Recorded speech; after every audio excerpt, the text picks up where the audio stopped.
Lesson 1: Learning Platforms and Lifelong Education. Good morning, Anna. Good morning, John. Have you ever taken a course on a learning platform? Yes, I have taken several courses online. Which platforms did you choose first? I began with a well-known global platform. What motivated you to begin there? The course catalog was extensive and credible. Did you verify instructor qualifications?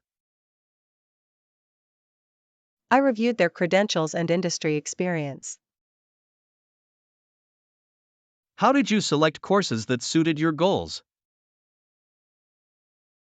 I matched course outcomes to my professional needs.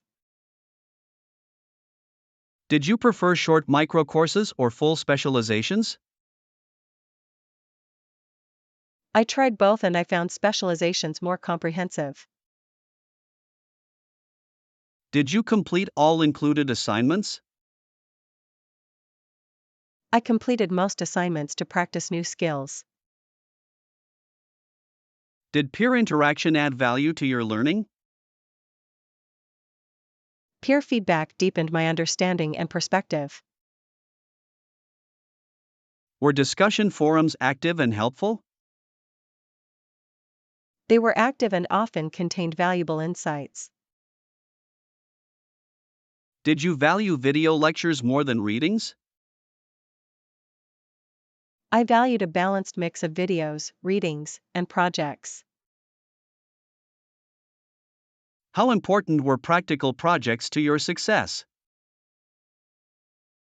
Practical projects were essential for skill application. Did you receive a certificate upon completion?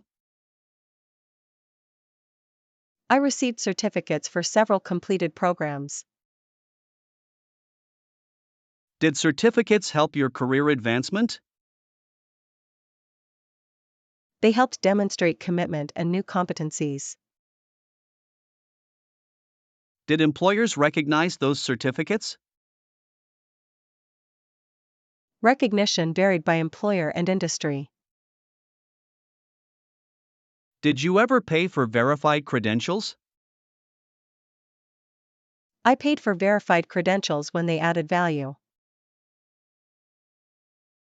Did free audit options still provide meaningful learning? Audit options offered substantial content without credentialing. Did you experience any technical issues on platforms? I faced occasional playback and navigation problems. Were customer support responses helpful?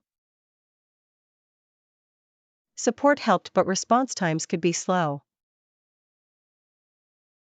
Did you prefer cohort-based courses or self-paced modules? Cohort-based courses provided accountability and momentum. Did deadlines improve your completion rate? Deadlines compelled steady progress and timely completion. Did you ever drop out of a course? I paused some courses when priorities conflicted. How did you manage time for online learning? I scheduled fixed weekly study slots and protected them. Did you multitask during video lectures? I avoided multitasking to retain full focus. Did you apply learned skills to real work immediately? I applied many techniques in practical projects at work. Did platforms offer mentorship or coaching? Some offered mentorship for premium learners. Did mentorship accelerate your growth? Mentorship provided tailored guidance and faster progress. Did you compare course reviews before enrolling? I read reviews and evaluated average ratings carefully. Were there misleading reviews to watch for? Some reviews appeared biased and required scrutiny. Did you encounter aggressive upselling on platforms? Upselling occurred, especially for premium tracks and subscriptions. Did subscription models feel cost-effective? Subscriptions were cost-effective for frequent learners. Did you prefer pay-per-course or subscription access?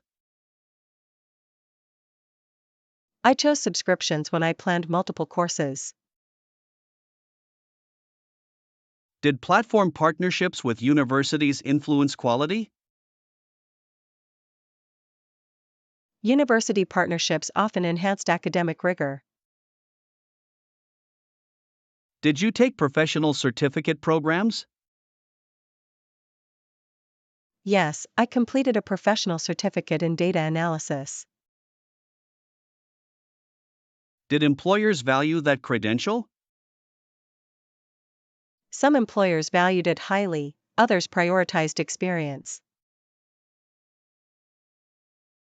Did you try skill assessments offered by platforms? I completed assessments to identify skill gaps. Were learning paths helpful in structuring progress? Learning paths clarified a logical sequence of courses. Did you meet peers who became professional contacts? I networked with peers who later became collaborators.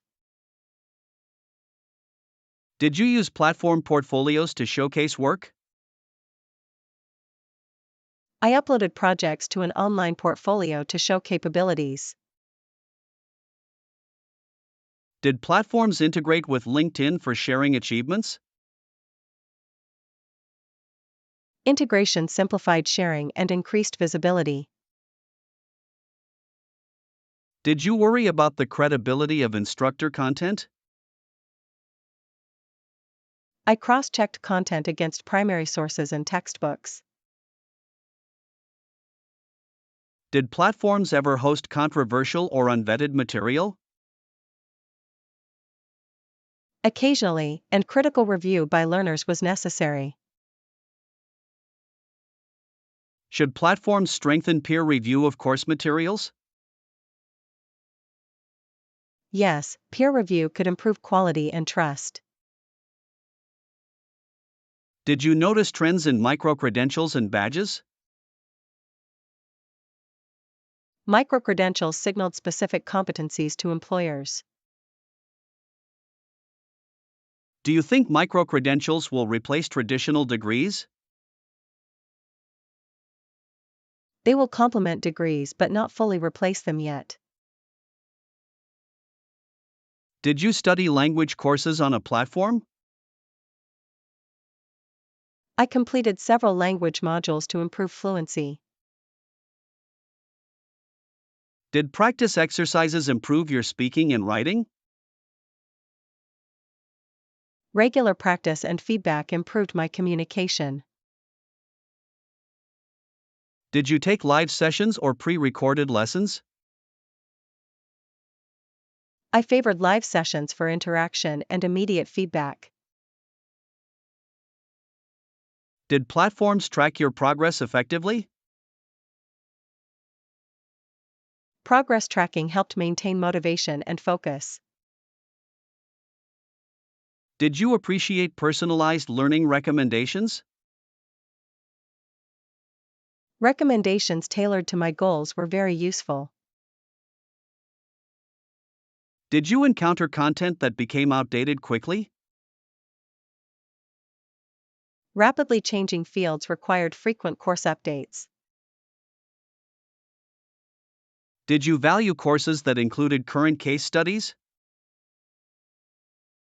Current case studies made learning relevant and actionable.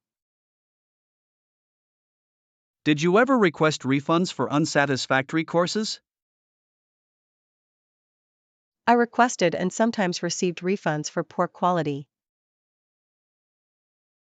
Did you recommend courses to friends and colleagues?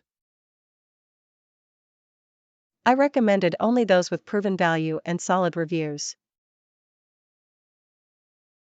Do you believe online learning democratizes education? It does by increasing access to diverse subjects and experts. Are there equity concerns with access to technology? Yes, digital divides limit access for many learners. Should platforms offer subsidized access for low-income learners? Subsidies and scholarships would improve inclusivity. Do you think accreditation will evolve for online education? Accreditation will adapt to recognize diverse credentials. Did your learning change your career trajectory? It opened opportunities and enhanced my professional profile. Would you advise learners to document their learning journey? Yes, documenting projects and reflections demonstrates growth. Do you plan to continue using learning platforms? I will, because lifelong learning is essential in a changing world. I appreciate your thoughtful account of online course experiences. Lesson 2: Mastering Note-Taking Methods. Good morning, Anna. Good morning, John. What is your preferred method for note-taking? I favor the Cornell method for structured notes. How does that method work in practice? Divide the page into sections for cues, notes, and summary. Does that format improve recall? It encourages active engagement and regular review. Do you ever use mind maps instead? I use mind maps for brainstorming and complex topics. Why are mind maps effective for you? They reveal relationships and support visual memory. Do you prefer handwritten notes or digital notes? I prefer handwritten notes for initial learning. Why choose handwriting over typing? Handwriting fosters deeper processing and retention. When do you use digital tools then? I use digital notes for organization and sharing.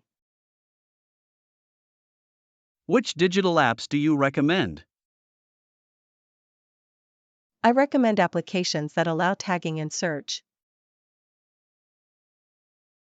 Do you combine methods for best results? I often transcribe handwritten notes into digital format. Does that transcription process aid memory? It reinforces learning through repetition and reflection. How do you manage large volumes of notes? I create folders and tag notes for easy retrieval. Do you adopt a consistent naming convention? I always use dates and topic keywords for titles. Do you review notes regularly? I schedule weekly and monthly reviews. How long are your review sessions? Short, focused sessions are most effective. Do you summarize notes after lectures? I write a brief summary to consolidate understanding.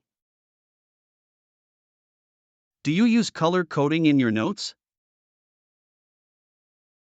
I use color to highlight key points and themes. Does color improve comprehension? It helps distinguish concepts and prioritize information. Do you incorporate diagrams and sketches? I add diagrams to clarify relationships and processes. Are diagrams helpful for language learners? They provide context and visual cues for vocabulary. Do you create question prompts in your notes? I write questions to test myself later. Is self-testing a core habit for you? It is essential for long-term retention. How do you annotate readings effectively? I underline sparingly and write margin notes with reactions. Do you differentiate between facts and opinions in notes? I mark opinions and cite sources for factual claims. Do you use templates for different types of notes? I use templates for meetings, lectures, and research. Do templates save time and increase consistency? They do both, especially under time pressure. How do you capture fleeting ideas on the go? I use a pocket notebook or a quick voice memo. Do you transcribe voice memos later? I transcribe and integrate them into my main notes. Do you set aside time to organize raw notes weekly? I allocate time each week to consolidate and file notes. How do you use notes to produce essays or presentations? I extract key points, create an outline, and expand from summaries. Do you link related notes for projects? I create links and cross-references to build a knowledge web. Do you practice active listening to improve notes? Active listening helps capture the speaker's core messages. Do you ask clarifying questions during lectures? I ask concise questions to confirm understanding. Do you maintain a balance between detail and clarity? I record essential details and avoid verbatim transcription. How do you handle overwhelming information density? I identify main ideas and ignore peripheral details initially. Do you collaborate on notes with peers? I share and compare notes to fill gaps and correct errors. Do you verify facts you record immediately? I check unclear facts against reliable sources soon after class. Do you preserve original context when quoting sources? I note source and page numbers to retain accuracy. Do you use mnemonic devices in notes? I include mnemonics for lists and complex sequences. Do you teach others your note-taking system? I demonstrate methods to peers and students for practice. How do you adapt note-taking for language learning? I add translations, example sentences, and pronunciation notes. Do you include spaced repetition cues in your notes? I flag items for spaced review and testing intervals. Do you integrate multimedia into digital notes? I embed images, links, and short audio clips when useful. Do you secure sensitive information in your notes? I use encrypted notes or locked folders for private data. Do you purge obsolete notes periodically? I archive or delete notes that are no longer relevant. Do you maintain version control for evolving projects? I label versions to track changes and progress. How do you handle conflicting information in notes? I record discrepancies and note the need for further verification. Do you set learning objectives before taking notes? I define objectives to focus my attention and note selection. Do you reflect on note effectiveness occasionally? I review my system and refine practices quarterly.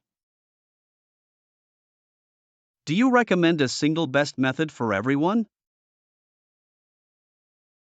I recommend adapting methods to individual learning styles. What is one practical tip you would give to learners now? Start with clear goals, use brief summaries, and review regularly. Thank you for sharing a comprehensive and adaptable approach to note taking. Lesson 3: Interview Mastery and Confident Presence. How do you prepare for a job interview? I begin with detailed company research. What aspects of the company do you study? I study its mission, products, and recent news. Do you learn about the company culture? Yes, I read reviews and employee testimonials. Do you analyze the job description thoroughly? I map my skills to each responsibility listed. How do you prepare your answers to common questions? I craft concise responses for strengths and weaknesses. Do you use the STAR method for behavioral questions? I use situation, task, action, and result for clarity. How do you prepare for technical or role-specific tasks? I practice relevant problems and case studies. Do you rehearse aloud before the interview? I rehearse aloud to refine tone and timing. Do you practice with a mock interviewer? I arrange mock interviews with mentors and peers. Do you request feedback after mock sessions? I request honest feedback and implement improvements. How do you prepare your own questions to ask employers? I prepare insightful questions about growth and expectations. Do you prepare examples of measurable achievements? I prepare metrics and concrete outcomes to demonstrate impact. How do you manage gaps or shortfalls in your resume? I frame gaps as periods of learning or purposeful transition. Do you plan to explain why you left previous roles? I prepare concise, positive explanations focused on growth. How do you prepare your portfolio or work samples? I select relevant pieces and annotate my contributions clearly. Do you tailor your portfolio to the role applied for? I tailor it to showcase the most applicable work. How do you plan your attire for the interview? I choose professional clothing aligned with company culture. Do you prioritize comfort as well as style? I prioritize both because comfort supports confidence. How do you prepare for virtual interviews? I test camera, microphone, and internet stability beforehand. Do you adjust lighting and background for video calls? I ensure good lighting and a tidy, neutral background. Do you check the meeting link and log in early? I join 5 to 10 minutes early to resolve any issues. How do you manage nerves on the interview day? I practice deep breathing and positive visualization. Do you use power poses or grounding before entering? I use grounding exercises to steady my voice and posture. How do you prepare your route for in-person interviews? I plan transit and allow extra travel time for delays. Do you bring copies of your resume and references?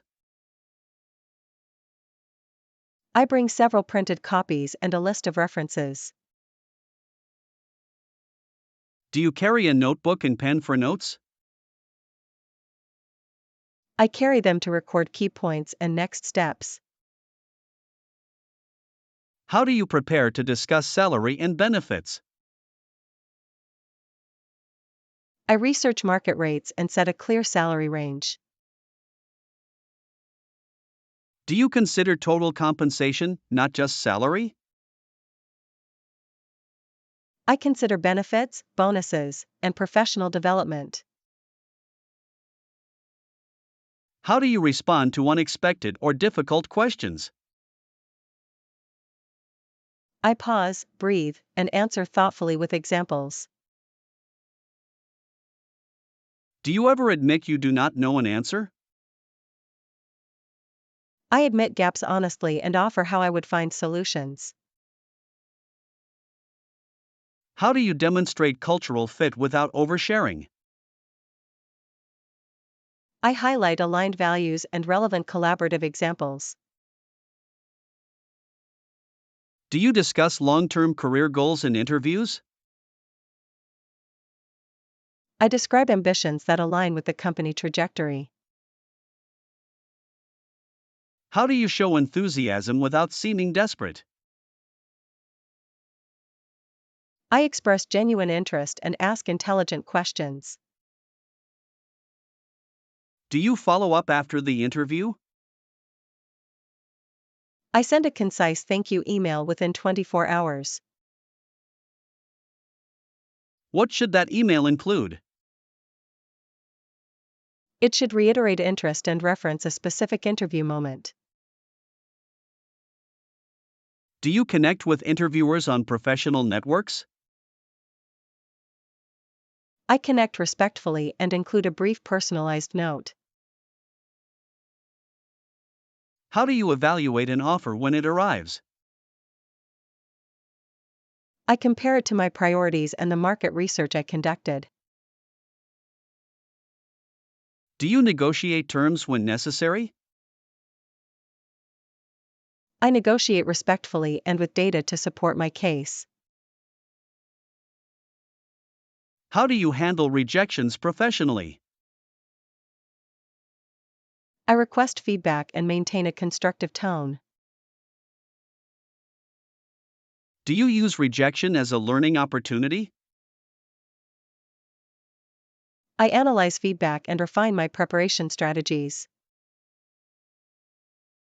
How do you prepare mentally for rapid interview rounds? I maintain clear notes and refresh role-specific examples between rounds. Do you adapt your style for panel interviews? I address each panelist, maintain eye contact, and be concise. How do you handle group exercises during assessment days? I balance leadership with collaboration and listen actively. Do you prepare by studying the interviewers when possible? I research their backgrounds to find shared interests and rapport. How do you ensure ethical and honest presentation of skills? I present qualifications honestly and acknowledge team contributions.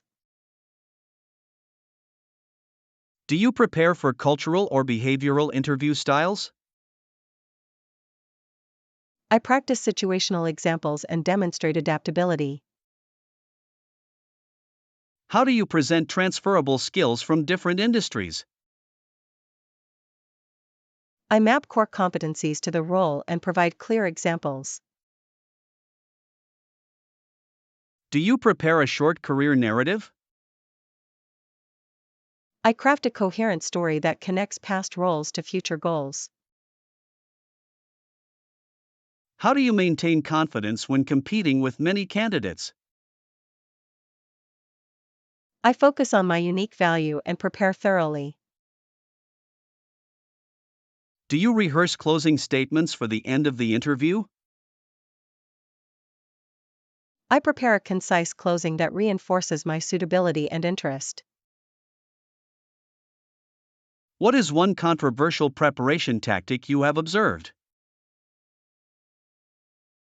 Some candidates practice overly scripted answers, which can seem insincere. How do you avoid sounding rehearsed while remaining prepared? I practice flexibly and prioritize authentic expression over memorization. Do you involve mentors in final preparations? I seek mentor review and mock interview feedback before the day. How do you adapt when interviews include unexpected assessments? I remain calm, follow instructions, and demonstrate problem solving. Do you prepare questions about diversity and inclusion? I ask about policies and initiatives to assess company values. How do you show ethical judgment during interviews?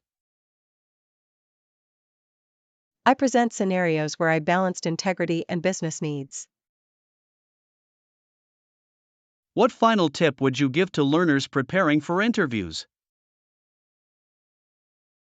Practice consistently, seek feedback, and remain curious and humble. I will apply these strategies and prepare with both rigor and authenticity.